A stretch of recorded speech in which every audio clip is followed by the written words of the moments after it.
After 7 years of giving up my career to be a stay-at-home mom, my husband now openly resents me, accusing me of embarrassing him at every family event, and our young son tells everyone I'm just the babysitter.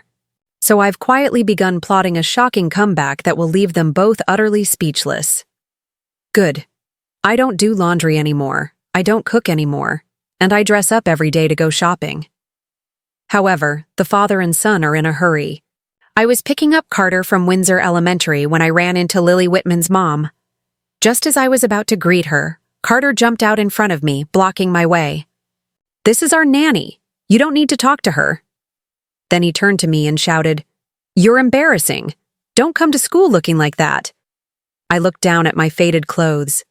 Between taking care of the house and family, I hadn't had time to dress up. My ungrateful little brat had the nerve to be ashamed of me. But I wasn't going to take it lying down. I slapped some sense into him, hard.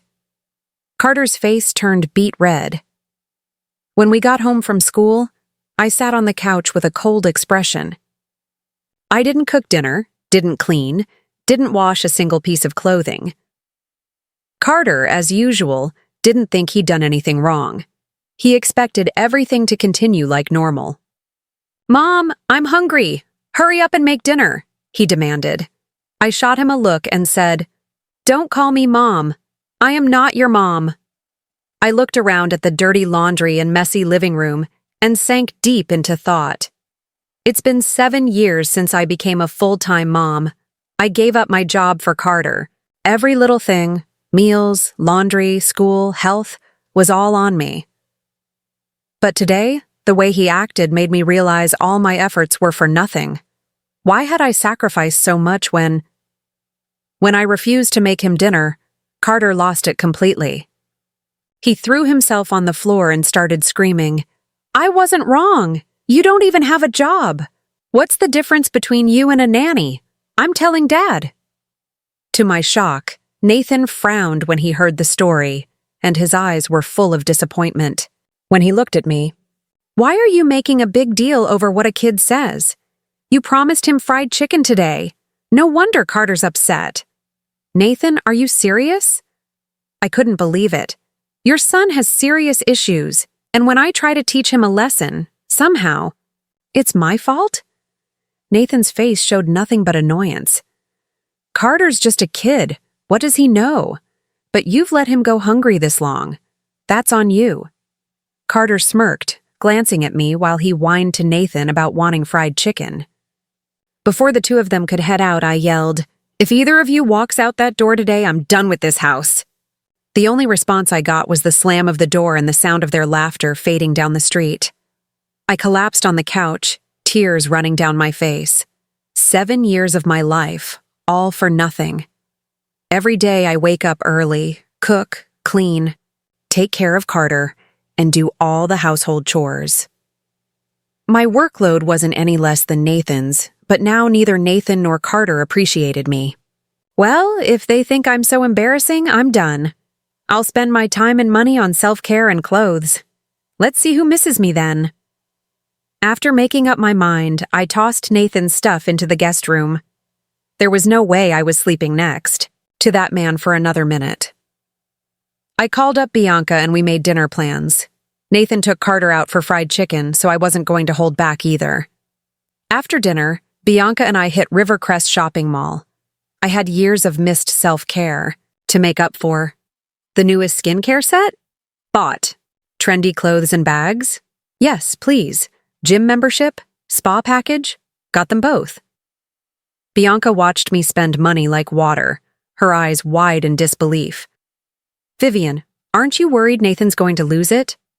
I admired my purchases with satisfaction. "Who cares? I'm spending my own savings. He has no say in it." I posted a picture of my shopping haul on Instagram to celebrate this new chapter of my life. But then I saw that Nathan had already posted something first. He tagged me too with a snarky caption, "Took Carter out for fried chicken. He says I'm his favorite." In the picture, they were smiling, faces pressed together in front of a table full of junk food. I rolled my eyes. Every time I tried to discipline Carter, Nathan would play the good guy. So, despite me spending every day taking care of Carter, it was Nathan who Carter adored. I gave the post a sarcastic like and went to grab drinks with Bianca. We spent the evening mingling with some charming guys who kept calling us ladies in that flirtatious tone that made me feel young again. Dancing in the club released all the stress I'd built up during the day. Carter might still be young and need guidance, but as his mom, I couldn't just abandon him. I do have to rethink how I raised him. When I got home at 11 p.m., I was ready to make some changes in our dynamic. But instead of being in bed, the house was still brightly lit. Carter was up playing with his toys in the living room, way past his bedtime. I always made sure he was asleep by 8 p.m. for school the next day. But here it was, 11, and he was acting like it was the middle of the day. Furious, I roared, "Carter Summers, do you have any idea what time it is? You've got school tomorrow." Normally, Carter would have jumped into bed the moment I raised my voice, but that night he actually had the nerve to shout back. I stood there stunned. I can't believe that's something he would say. "You're the one who doesn't keep your promises.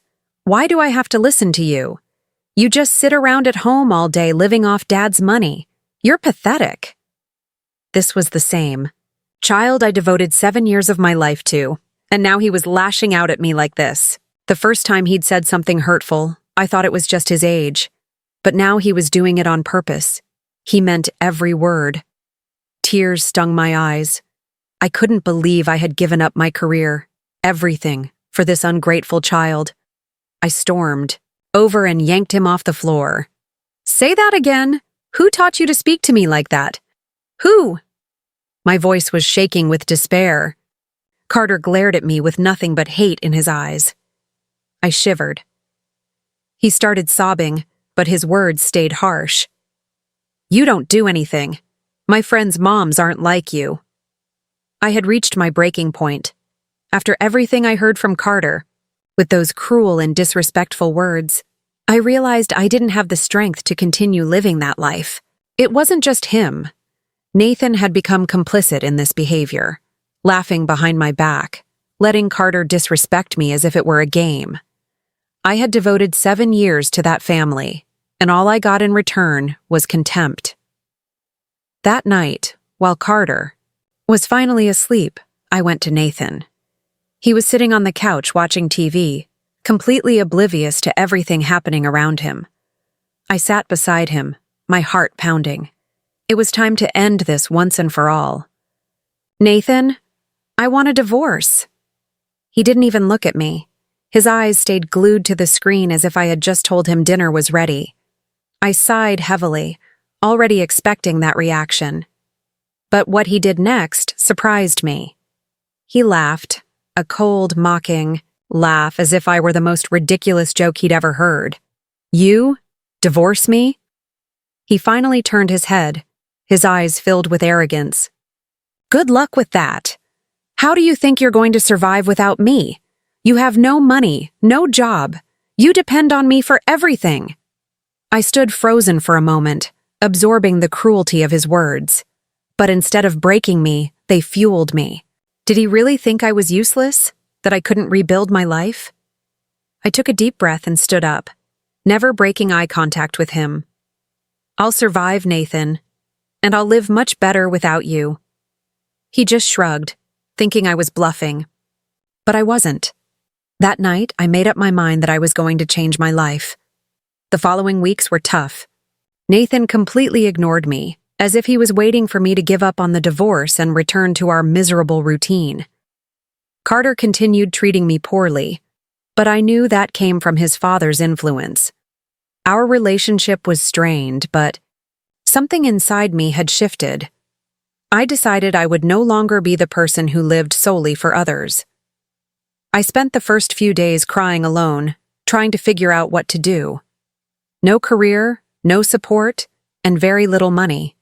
It seemed impossible. But then one afternoon, while I was baking a cake just to relax, something I always enjoyed doing to relieve stress, an idea came to me. Why not sell these cakes? I started small, selling to neighbors and Bianca's friends. They always said I made the best cakes they'd ever tasted, but I had never taken it seriously. This time, I decided to take a chance. With what little I had left in savings, I bought ingredients and invested in simple but nice packaging. I created a page on social media, took pictures of the cakes, and within a few days I already had several orders. Nathan, of course, didn't take it seriously at first. He laughed whenever he saw me walking out of the kitchen with boxes of cakes, thinking it was just a passing phase, something that wouldn't amount to anything. But the weeks went by, and the orders kept coming. Soon, I had more requests than I could handle on my own. There was a moment a few weeks later when Nathan walked into the kitchen and saw the scene. Cakes lined up, boxes ready for delivery, and my phone buzzing nonstop with new orders. "What is this?" he asked, unable to hide the disbelief in his voice. "My job," I replied firmly. "I told you I would survive, Nathan." He stood there in silence, clearly surprised. I could see the realization slowly dawn on him. He had completely underestimated me. Not long after, I was able to finally file for divorce. I no longer needed his money, his approval, or, most importantly, his life. I was building something for myself, something that made me happy. That idea, born out of a need to rediscover myself, became my greatest victory. In a few months, I expanded my cakes to local cafes, and even Carter began treating me differently, seeing that his mother wasn't the weak and dependent figure he thought. He was still young, and our relationship was still strained, but now I knew I could take care of myself and, if necessary, of him, without needing anyone. I had finally set myself free. I walked out of that house with just a suitcase in my hand and a purpose in my heart, never to depend on anyone again. Nathan didn't believe in me. He thought I couldn't survive without his help. But the moment I closed the door behind me, I knew I was leaving behind not just a failed relationship, but an old version of myself that no longer existed. Over time, my small cake business grew. The success I found selling to neighbors expanded to cafes and local restaurants. I worked tirelessly day and night, experimenting with new recipes, developing my brand, and learning everything I needed to know about running a business.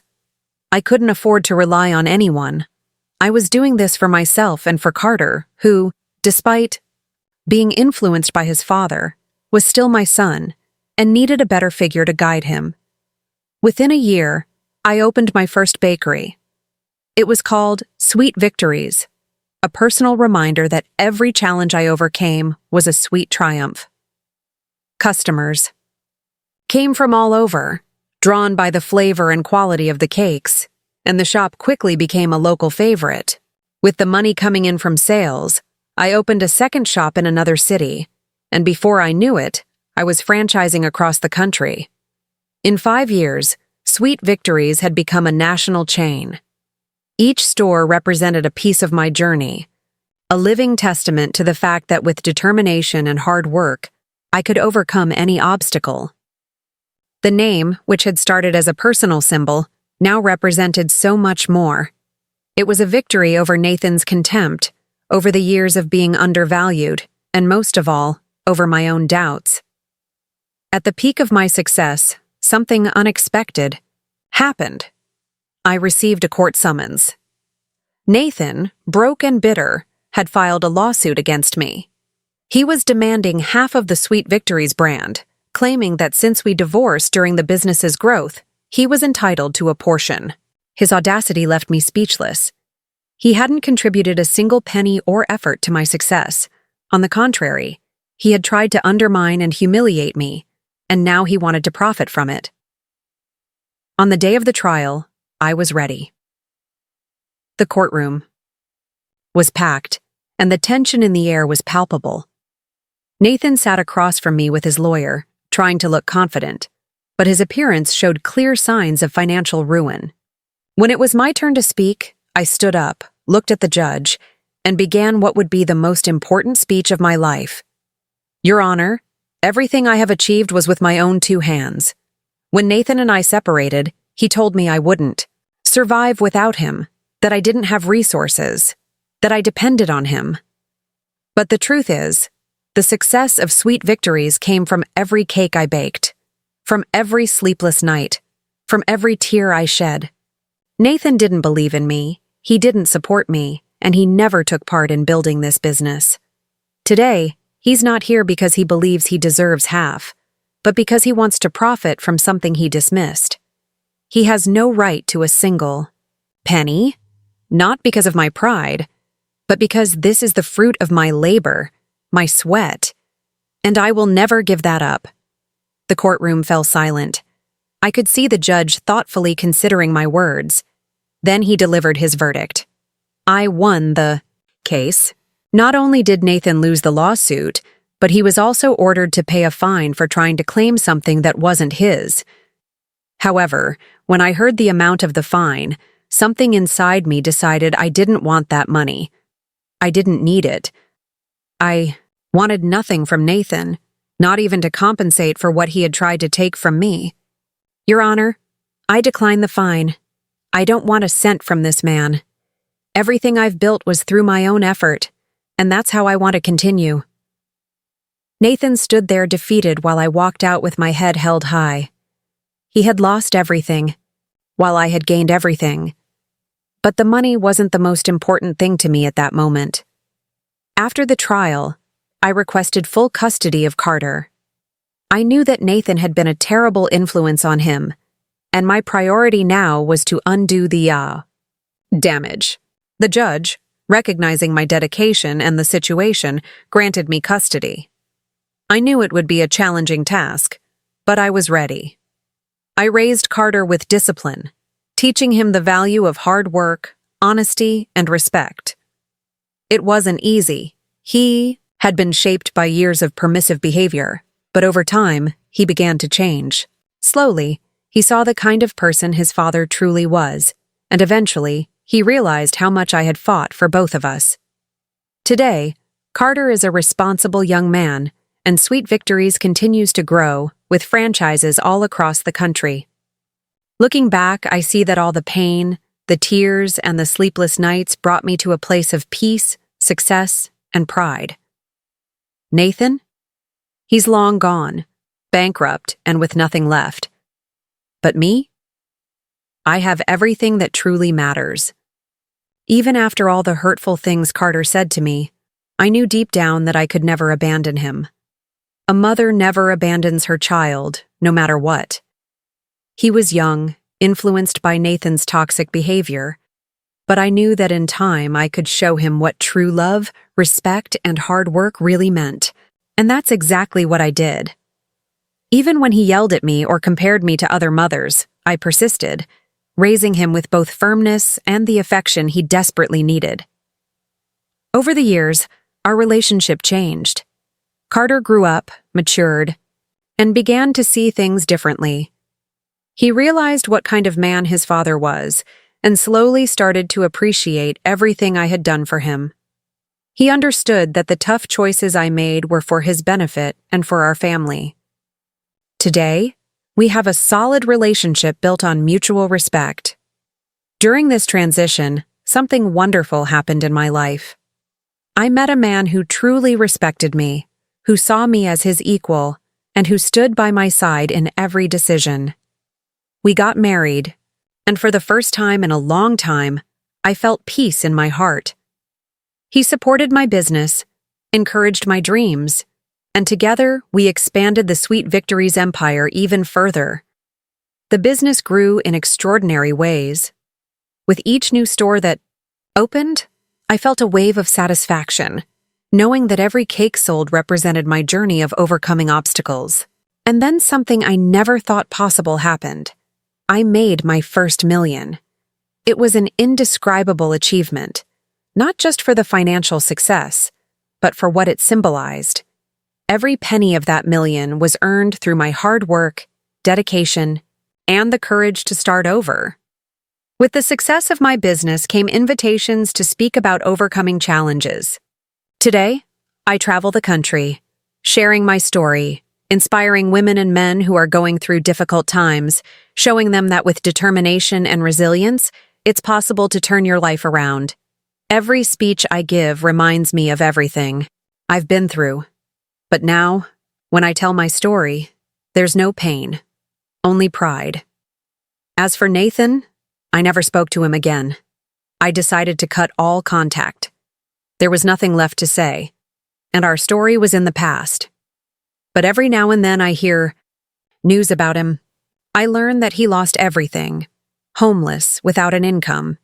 He's living off the charity of others. The irony is not lost on me. The man who once told me I wouldn't survive without him is now the one living on the edge. Meanwhile, I've built an empire with my own hands. I hold no bitterness. Life has taken its course, and each of us has reaped what we sowed. Today, my focus is on my family, on Carter, who has grown into an honest and hard-working young man, and on my husband, who gives me the support and respect I've always deserved. Above all, I'm at peace, knowing I've walked my own path and triumphed.